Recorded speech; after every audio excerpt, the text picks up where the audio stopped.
ladies, gentlemen, and others. Today we are having Dr. Lina Zedriga, the Vice President of the National Unity Platform. Some people call her the Iron Lady. She has stood the test of time. Very vocal, an activist, an ex-judicial officer, a feminist, and the list is endless to say. Allow me, what do you think is democracy, first of all, in the sense of Uganda?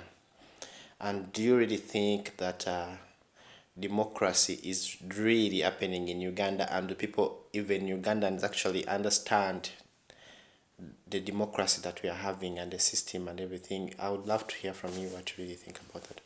Yeah, thank you very much. What we are seeing from the 60s, my mother used to tell us that during the time of the independence, she remembers vividly going to vote with me on her back, and she was telling me that even they would come back singing the Democratic Party songs, and then they had their neighbors are singing the UPC songs, you know. That was where it was like a celebration of the different identities and choices.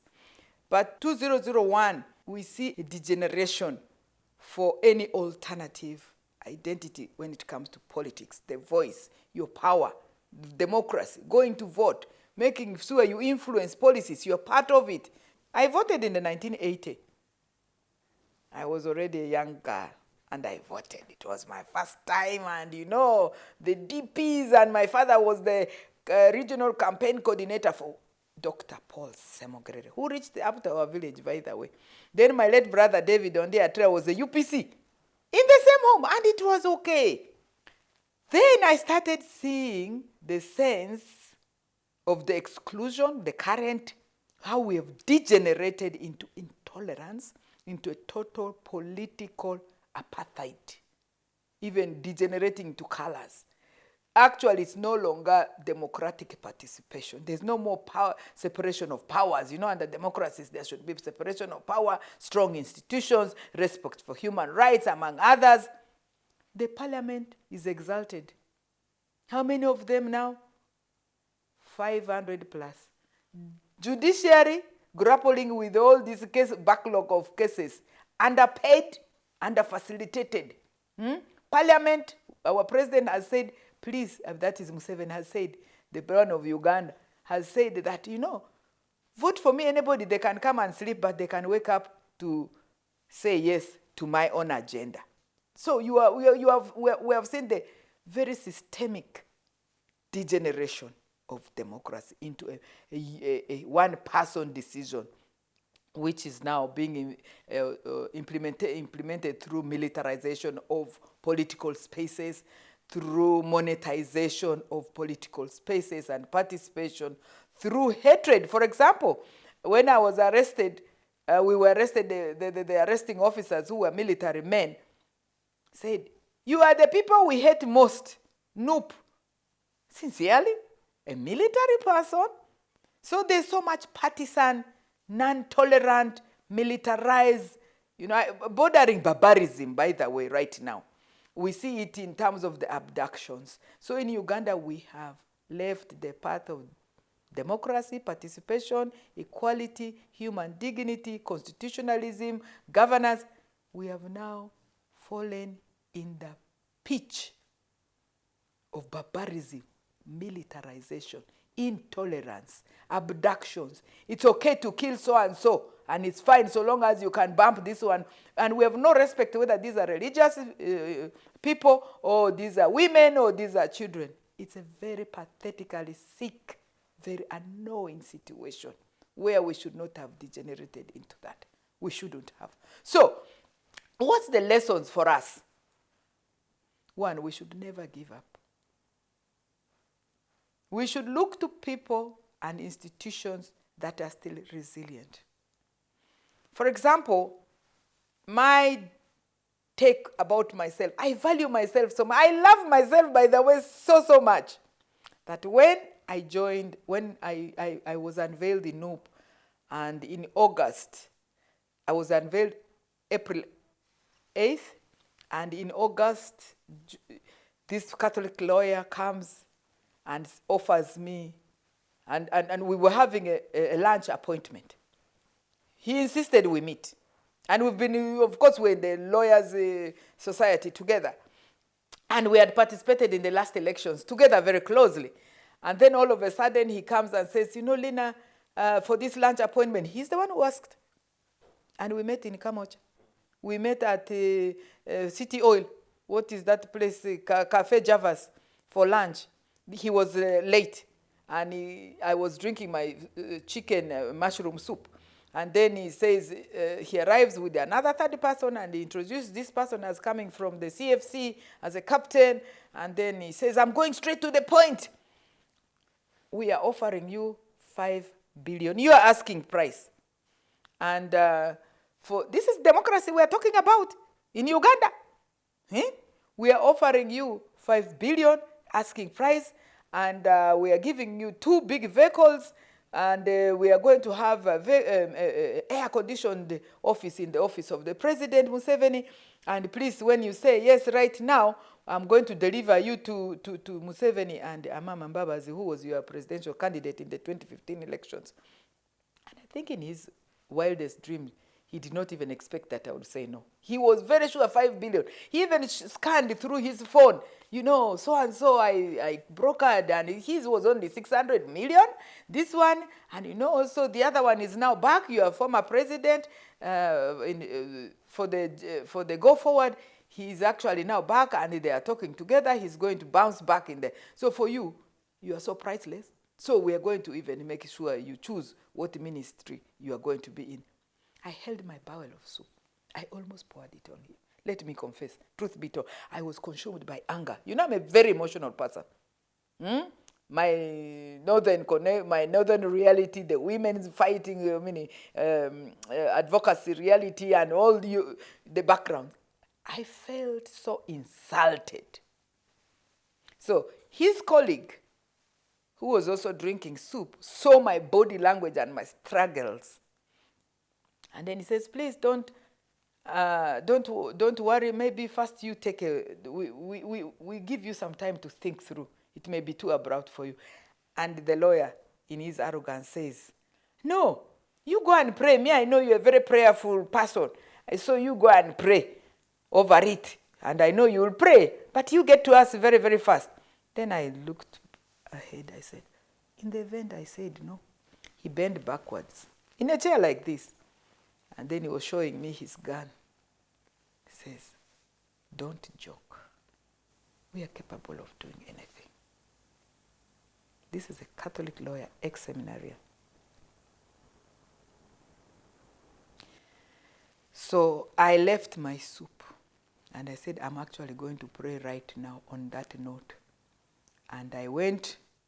I don't even know I missed to be knocked by a vehicle, because I walked from there to the Catholic church in Kamocha. Yes, the Holy Family. And I went straight to the adoration, and I just laid before the Blessed Sacrament. My emotions running, my anger. I felt my dignity so raped in public. And I was so bitter. I laid everything before the Blessed Sacrament. I fell asleep. I got some peace. But that has not stopped. When I went up north, a number of the young people who around our NUP supporters were bought. They were not bought easily, intimidated. One candidate from Karamoja, she was vibrant, very, very vibrant. They got her mother and said, if you do not step down and accept our offer, we will do what you don't want to know to your mother, whom right now we have. So these buyings, democracy, 2021, you're either bought, you're either bumped off, you're intimidated. We have buried young people in January, in February. Our NUP supporters, our NUP polling agents, because they were going after the declaration forms. We voted for Chagulanyi. We voted for NUP. We protected, but the militarization. I know 3 young people in Obongi who were tied to a stone. They were asked, denounce NUP as a Buganda thing. Denounce NUP. If you do not, we're going to throw you in River Nile. They refused to denounce. They were thrown in River Nile. And may their souls rest in peace. Our candidates were abducted. This is democracy in Uganda. Ma'am, still on the democracy, there have been circulating information that you didn't do good job in the north. And even recently, the Jacob Olanya, who is the vice speaker or deputy speaker of the parliament, came out and proudly said that it dismantled the National Unity Platform in the north. And of course, now this is a democracy we're talking about, whereby people are coming out even to confess the evil. Let's go also deep into that as we talk about the democracy. Yeah, democracy, 2021 elections. The whole of Karamoja militarized under Guti. The candidates were no longer sleeping in their houses, brutalized, arrested every time. West Nile, Acholi sub-region, Lango sub-region, the people who were recruited in NUP, one from Lango was actually paid, I'm reliably informed, 50 million. She was the Cody secretary or somebody in the Lira office, not Gulu. Right now, I think she's graduating from Chankwanji as a cadre. Okay? And she even came to visit me when I was in jail. That is the buying, the democracy. They have created a number of the Iscariots, you know? And our candidates in West Nile were abducted, especially Haddad, Honorable Chadribo, who stood in against the minister. Haddad was abducted on a Sunday. I was supposed to have represented His Excellency Robert Chagulanyi on his last trip. This was the 10th. Thursday was going to be the voting day, 14th, okay? So I reached Arua on Saturday, and on Sunday, the first thing, and President Museveni decides to go to Arua. And yet that was officially our route. It was our designated route. We were to finish our campaigns in Arua. The man goes to Arua. They removed all our posters. Everything about NUP was, and police and military were the ones pinning his posters. The partisanness, okay, of police and military. And in fact, they even got in problem with the Catholic Church, Christ the King, because they had put there, do not put any posters here.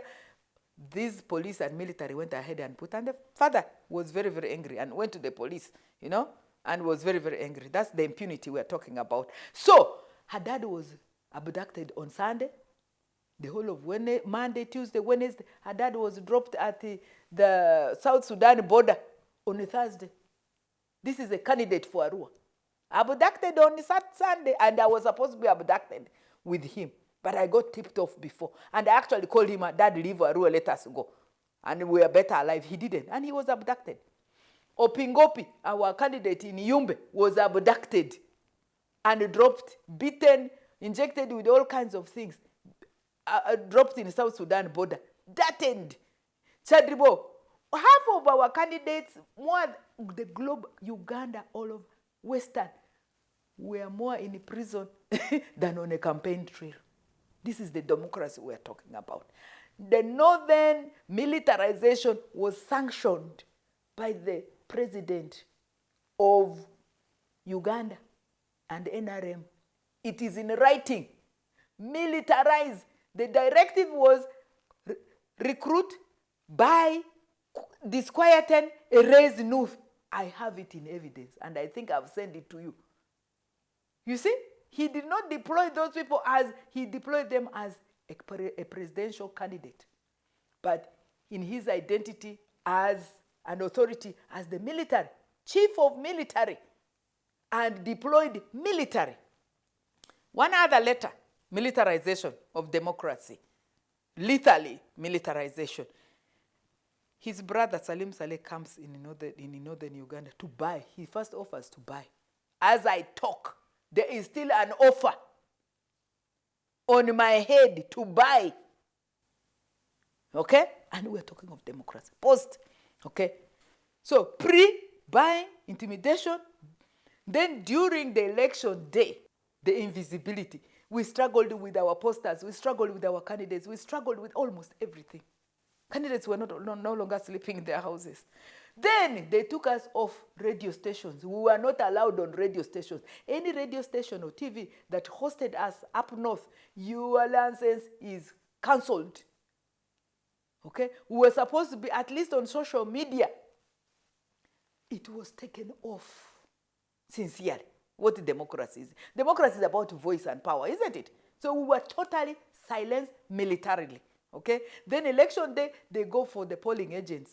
Declaration forms. People have gone through the most horrific experiences. You know, getting these declaration forms, which were genuine. And now putting up a cooked up thing that people had voted. No, we didn't. So what do we see? Biabakama struggling with, Justice Biabakama struggling with uncooked results. There's even a South African newspaper, all over we have done the analysis, and they themselves also know, some of them even confess and say, let me be honest, Mama, you people won the election, but we are not going to declare you. They do that, and this is the highest level of hypocrisy and impunity. In democracy, there's no democracy. There is none. We've struggled. We've succeeded in one thing, exposing them. Everywhere.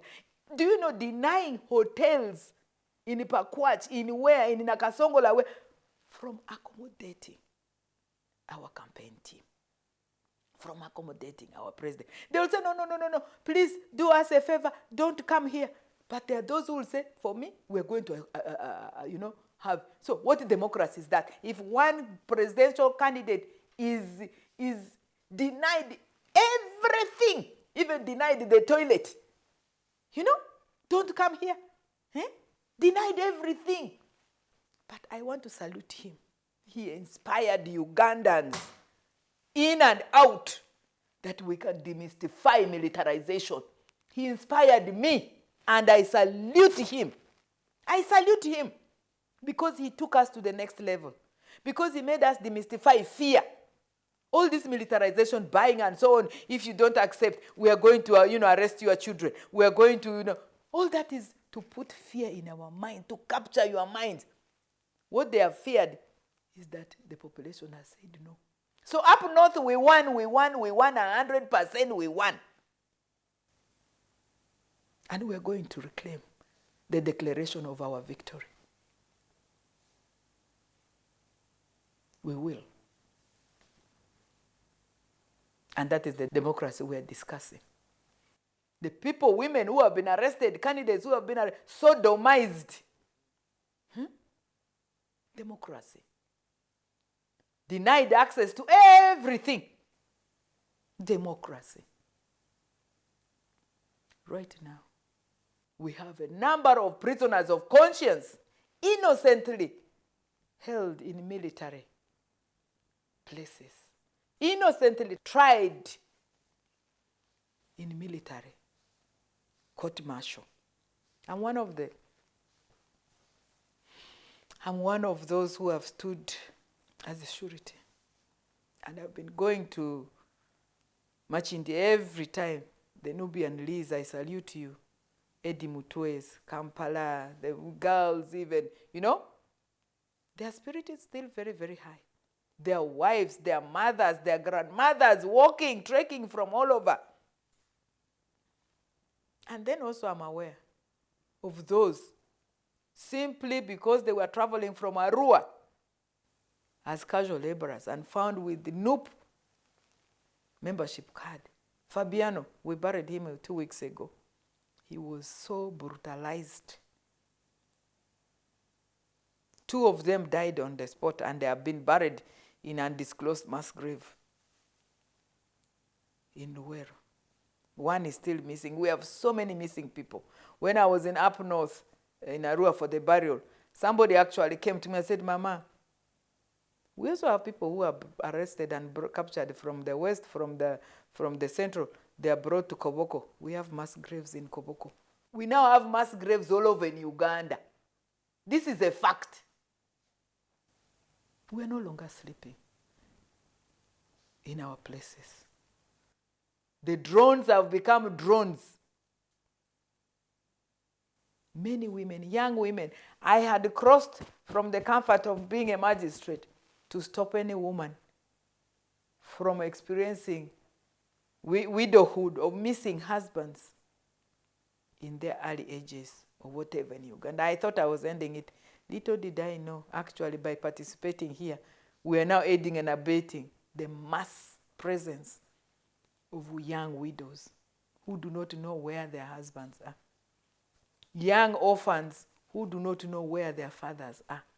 Majority of Ugandans are living with no closure of the presence and whereabouts of their husbands or spouses, including women, by the way. The women who are arrested and what they have gone through, the most horrific, the most barbaric experiences possible. Your nipples clipped with pliers. They're asking, what is plan B? A man pushing his hands in your vagina that he's looking for plan B. Okay? You are gang raped so that you can confess plan B, what it is. Up north, they're saying, please denounce NUP. It is a Buganda thing. We will release you. Okay? The NRM and the militarization is just on panic button. Okay? And they have now also dragged in the Electoral Commission. They have dragged in the court, which has lost. The temple of justice is now the temple of injustice. It is. You have seen the tall chief justice of Uganda descending on the floor as a complainant. Grabbing a fellow judge, Supreme Court. We are not talking of a magistrate grade 2 in Gomba or anywhere. We are talking about the Supreme Court of the Republic of Uganda. The Chief Justice grabbing the file of his fellow judge. Away, confiscating a file. We have succeeded in laying bare the hidden, for long hypocritically dressed injustices, brutalities of Uganda. That's one thing I salute NUP for. I salute the cameramen, like this one who just went and voted classically in an ambulance, you know, Ashraf. I salute them. I salute all those who were beaten with us, brutalized in front of the office of the Human Rights Commission in Kololo. We were going to take a petition, and that's where they followed to brutalize at the gate of the UN Office of the Human Rights in Uganda. I was there. The guy just missed me and went for the member of Nyeko, the MP elect of Machinde, because he's taller. At the gate. And even smashing his vehicle, windows, windscreens, and beating up, camera people, and, And then with impunity, releasing, for Lina here, she has to be assassinated immediately. She has. These are the people to be assassinated. As if we are chicken to be slaughtered. We are not. And the crime is what? Because we are staunch NUP members, and we also love justice. So, what is our way forward as Ugandans, as we lay bare this? For NUP, we have said we are servant leadership entity. We have committed non-violence. We will engage all democratic processes, peace, and I am a peace advocate in practice. Actually, there's a small car I had, Fiat Uno. I put on it, I'm a peacemonger in practice. Okay? We are fearless. We have inspired communities to continue to be focused, to continue to refuse to be intimidated and boxed to hopelessness. to continue to celebrate our identity as Ugandans, to continue to reclaim and demand for justice, demand for our stolen victory, continue to demand for the release of all those prisoners of conscience unconditionally. We demand it. We also want answers and explanations and closures for the Peters whose father was murdered on the way to Kachira. For the institutions whose leaderships are dying under very mysterious circumstances, which mysterious circumstance of death is preceded by a vocal call to justice. So there's a direct correlation for what these spiritual leaders have stood for and their mysterious death. A mysterious death that actually was predicted by, among other people, Lumbuye. How did he know? Eh? So these are things that are crafted, planned, and executed.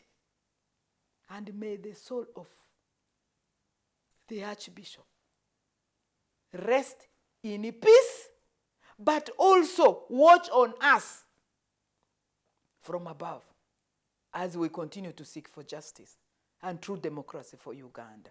Uganda is bleeding. Ugandans are crying all over for justice. All we need is justice.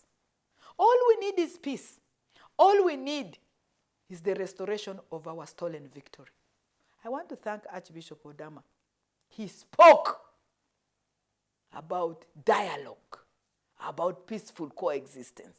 We need in Uganda an honest dialogue and speaking the truth at all levels. And we're demanding for it by day.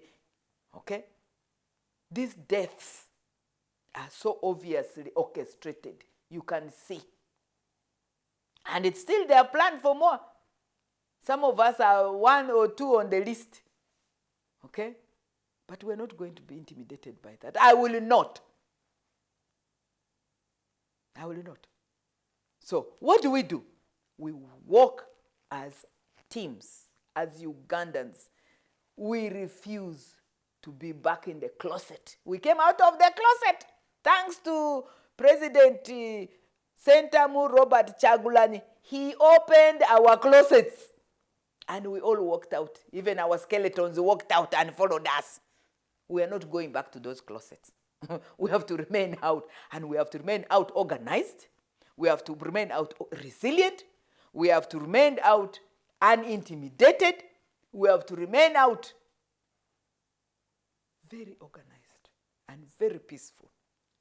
Yes, because this is our country. It's a constitutional right for us to speak, for us to act, for us to participate, and reclaim the Uganda where the Linas grew up, where it was okay for me and safe to walk in the streets. But now, as I'm walking, I'm reading from a, please do not leave, do not be in your house right now. You run.